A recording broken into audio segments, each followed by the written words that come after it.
Hello and welcome to my airspace. I'm here in the area of Tillicum Campground in Oregon, which is near Yachats, Y-A-C-H-A-T-S. And this is an example of an invasive species. So this grass, which I don't remember what it's called, is something, I know that there's Scottish broom and there's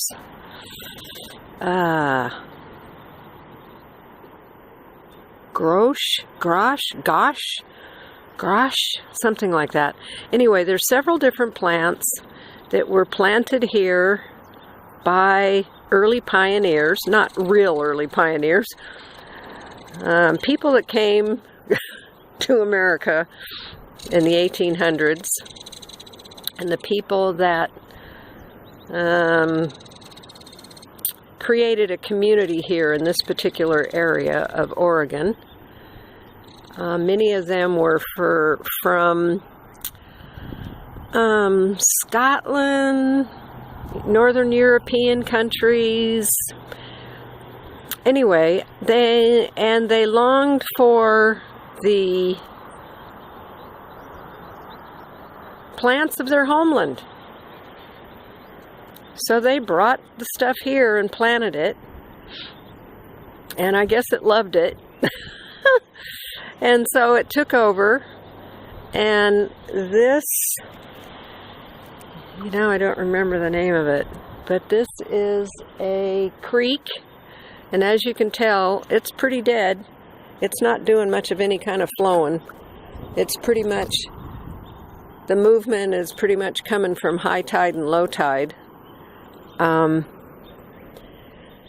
not much of any life here other than this other invasive species, which is this moss that's growing in the water. And basically just sucking the life out of the water in the area, the oxygen. And the the native plants are being taken over by the invasive species. And my understanding is at one time this whole area was pretty much a river. You can see the difference in where the trees are out there on the edge, flowed down from the mountains. It got its own obstructions in it, like these trees that impeded the flow, which allowed more of the plant to grow.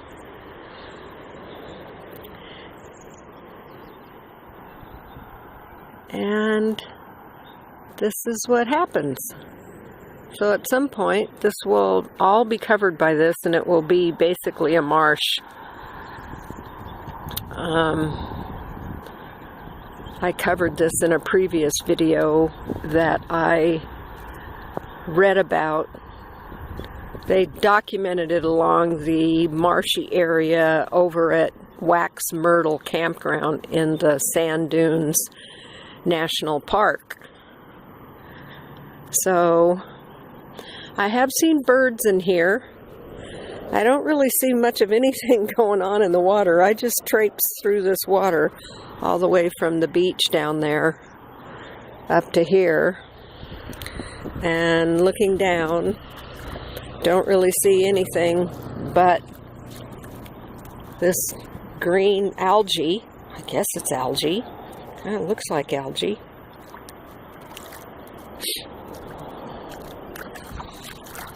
And, it's sucking the oxygen out of the water, which is what happens. When there's no movement and the oxygen gets sucked out of the water, then other things grow and thrive, and the next thing you know, it's gone. Which is kind of like your body. when you eat a lot of junk food and a lot of crap and you don't drink the right amount of water, proper fluids, your body gets unhappy and you get sick and you die. So I have to listen to my own words because I've had too much sugar in the last couple weeks, and that's not a good thing.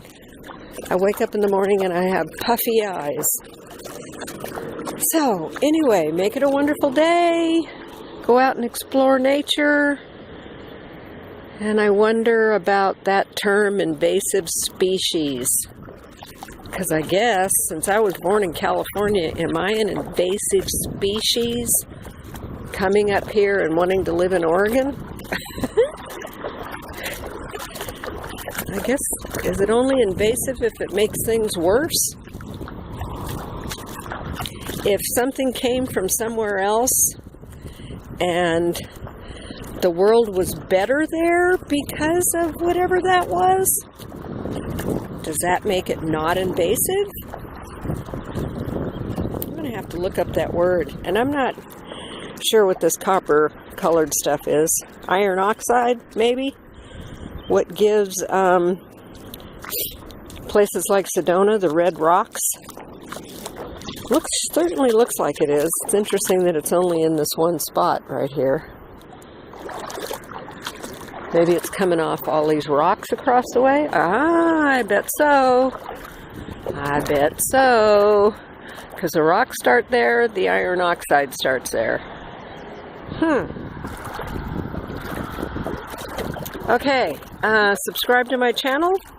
Leave a comment below. Share on your social media. And invite your friends to join too. Thank you. Bye.